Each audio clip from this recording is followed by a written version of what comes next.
আপনাদের তরফ থেকে এই সম্প্রীতি শান্তির মিছিল করেছিল, সেখানে যদিও পেহেলগাঁও হত্যায় যারা নিহত হয়েছে তাদের সুবিচার চেয়ে আপনারা মিছিল করেছেন, আজকে ঠিক পরিষ্কার কি বার্তা দিতে চাইছেন? তিনটে কথা পরিষ্কার বলা। এক হচ্ছে সন্ত্রাসবাদের বিরুদ্ধে লড়াইতে আমরা ইউনাইটেড, এ নিয়ে কোনো সংশয় নেই। আমাদের দেশের সেনাবাহিনী সন্ত্রাসবাদের বিরুদ্ধে যেভাবে লড়ছে আমরা সেখানে একেবারে আমরা ইউনাইটেড এবং আমরা একসাথে লড়ছি, আমরা তাদের পাশে আছি। দ্বিতীয় কথা হচ্ছে যে কোনো রকম কোনো রাষ্ট্র তারা যদি সন্ত্রাসবাদকে মদত দেয়, তারা যদি ভারতকে আক্রমণ করে, সিভিলিয়ান এলাকায় আক্রমণ করে, তাহলে রিটালিয়েশন করার, তাহলে প্রত্যুত্তর দেওয়ার, আত্মরক্ষা করার অধিকার অবশ্যই ভারতের আছে, এ নিয়ে কোনো সংশয় নেই।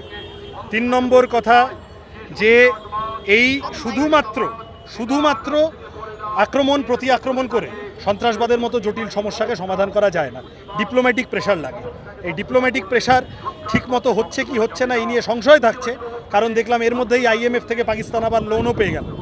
তাহলে এই পরিবেশে আন্তর্জাতিক স্তরে চাপ তৈরি করা, ডায়ালগ ডেলিভারি ইত্যাদির মধ্যে যাওয়া, এইটার জন্য প্রথমত স্পেশাল পার্লামেন্ট সেশন, দেশবাসীকে জানানো কি হচ্ছে, কি শর্তে কথা হলো।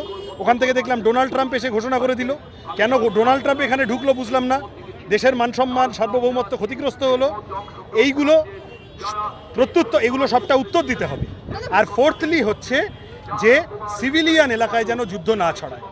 ভারত পাকিস্তান দুই দেশের সাধারণ মানুষ, শ্রমজীবী মানুষ, কৃষক মানুষ, শ্রমিক মানুষ, তারা সাধারণভাবে এই যুদ্ধে ক্ষতিগ্রস্তই হন, তাদের দোষ নেই। দু দেশের এই যে পুঞ্চে যে কাশ্মীরিরা মারা গেছেন, ফিরোজপুরে যে লোকটার বাড়িতে এসে মর্টার পড়েছে, তার তো কোনো দোষ ছিল না। তাহলে সিভিলিয়ান ওয়ার লাগলে বীরেন্দ্র চট্টোপাধ্যায়ের লেখা শুনেছ, যখনই জনতা চায় বস্ত্র ও খাদ্য, সীমান্তে বেজে ওঠে যুদ্ধের বাদ্য।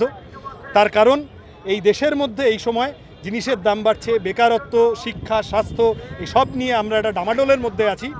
এটা কোনোভাবে ব্যবহৃত না হয়ে যায় যুদ্ধটা বিজেপির ভোট পাওয়ার জন্য।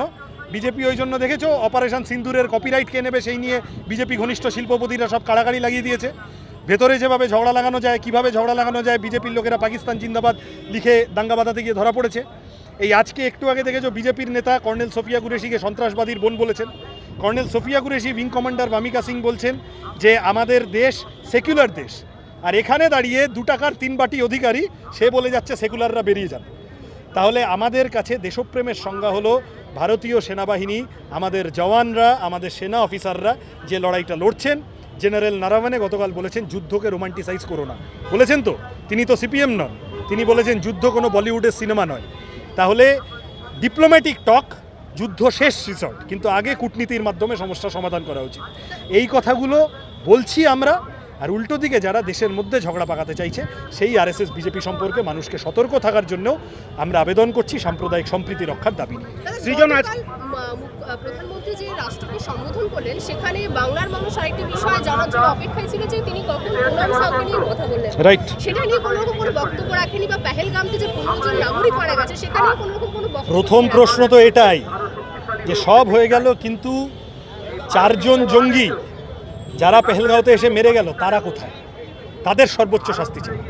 আমাদের সেনা পুনম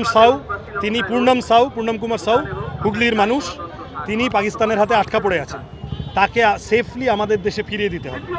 এই কথাগুলো মানুষের কাছে গিয়ে বলা, সেই কারণে আজকে আমাদের মিছিল। প্রধানমন্ত্রী গতকাল যা বলেছেন আমরা চাইছি সমালোচনা না করতে, কিন্তু অনেকগুলো প্রশ্ন থেকে গেল। প্রধানমন্ত্রী বক্তৃতা দেবেন তার আগে ডোনাল্ড ট্রাম্প বলে দিচ্ছে কি বাবা এসে 2 ভাইকে কানমলা দিয়ে ঠিক করে দিচ্ছে, এরকম একটা ভাব হলো শেষে। তাতে কি আমাদের ভারতের মানসম্মান থাকলো? এই প্রধানমন্ত্রী অবশ্যই সিমলা চুক্তির অবমাননা। এই প্রধানমন্ত্রী তো আপকি বা ট্রাম্প সরকার বলে বিজ্ঞাপন করতে গেছিলেন, তাহলে জবাব দিতে হবে তো। এই প্রশ্নগুলো আমরা তুলছি, এবং এই প্রশ্নগুলো যে অন্যায্য নয়, প্রশ্ন তোলা যে অন্যায় নয়, সেটা বিক্রম মিস্ত্রি দেশের বিদেশ সচিব, তার বাইটের মধ্যেই তুমি পাবে যে হেলদি ডেমোক্রেসি হচ্ছে যেখানে দেশের মানুষ তার সরকারকে প্রশ্ন তুলতে পারে। এই জন্য বিক্রম মিস্ত্রিকে RSS এর বাহিনী, বিজেপির বাহিনী অপমান করেছে, তাকে কুৎসিত গালিগালাজ করেছে। দীপশিতা ঐশীকে করছে ধর্ষণ, খুন, গণপিটুনি, ওগুলো আমরা দেখব। বিক্রম মিস্ত্রিকেও ছাড়ছে না। এরা দেশপ্রেমী? আমার প্রশ্নটা এটাই। তার মেয়েকেও ছাড়ছে না, এরা দেশপ্রেমী? এই যে মেয়েটা ICSE-তে ফার্স্ট হলো, আমাদের বাংলার মেয়েটা, তাকে ছাড়েনি। যে ছেলেটা মাধ্যমিকে ফার্স্ট হলো তাকে ছাড়েনি। তাহলে এরাই হচ্ছে আসল দেশদ্রোহী, দেশের গদ্দার, দেশের বিরোধী আরএসএস বিজেপি। সৃজন, আমার একটাই জাস্ট প্রশ্ন ছিল, তুমি সবগুলো বিষয় অ্যাড্রেস করেছো। আমার যেটা জানার ছিল যে আজকে একটু রাগ নিয়েই তোমাদের মিছিল কভার করতে এসেছিলাম যে তোমরা দেশদ্রোহী, অন্তত সোশ্যাল মিডিয়ার পর্দায় চোখ রাখলে যা বোঝা যাচ্ছে। তারপরে দেখলাম তোমাদের ব্যানারে লেখা পাক মদতপুষ্ট সন্ত্রাসবাদের বিরুদ্ধে। তাহলে তোমরা পাকিস্তানের বিরুদ্ধে না পক্ষে তোমাদের অবস্থান বলো? পাকিস্তান রাষ্ট্র যদি সন্ত্রাসবাদকে, আমাদের পার্টি স্টেটমেন্টে আছে পরিষ্কার, আমি কোনো নতুন কথা বলছি না, পাকিস্তান রাষ্ট্র সন্ত্রাসবাদকে মদত দেওয়া বন্ধ করতে হবে। পাকিস্তানের জমি ব্যবহার করে এরা সব হচ্ছে হিজবুল আর জৈশ-ই মোহাম্মদ আর লস্কর-ই তৈবা দিনের পর দিন ক্ষতি করে যাবে ভারতের সাধারণ মানুষের, এটা হতে পারে না। সুতরাং যদি পাকিস্তানের সরকার মদত দেয় সন্ত্রাসবাদকে, আমরা অবশ্যই পাকিস্তানের সরকারের বিরোধিতা করব, সর্বশক্তি দিয়ে বিরোধিতা করব। আমাদের দেশের মানুষ কোনো অবস্থাতেই তাদের ক্ষতি মেনে নেব না। পাকিস্তানের সাধারণ মানুষ যারা পাকিস্তানের সরকারের পার্ট নন, যারা সন্ত্রাসবাদীদের পার্ট নন, তারা তো কোনো অন্যায় করেননি। আমরা আন্তর্জাতিকতাবাদী, এই দেশপ্রেমী আমাদের আন্তর্জাতিকতাবাদী হতে শিখিয়েছে কমিউনিস্টদের। সেই কারণেই আমরা পাকিস্তানের সাধারণ গরিব মানুষের সাথে যুদ্ধ করতে যাওয়ায় আগ্রহী নই, কারণ দোষটা তারা করেন। তারাও হয়তো আমাদের মতোই চান যে যাতে যুদ্ধ না হয়, যুদ্ধ হলে দোকানপাট বন্ধ হবে, কালোবাজারি হবে, চাকরি চলে যাবে, অর্থনীতি ক্ষতিগ্রস্ত হবে, সাধারণ মানুষের ক্ষতি হবে। এই পরিষ্কার কথাটা পরিষ্কারভাবে বলা দরকার।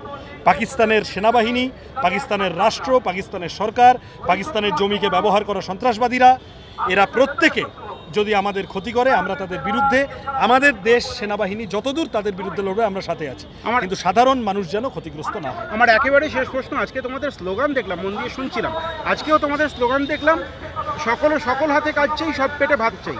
মানে যুদ্ধের সঙ্গে কাজ এবং ভাতকে বা এই কাজের অভাবকে তোমরা কিভাবে রিলেট করছো? ওইটাই তো বললাম, দেশের মধ্যে বিষে মে ধর্মঘট আছে। এই যে আমাদের বাংলায়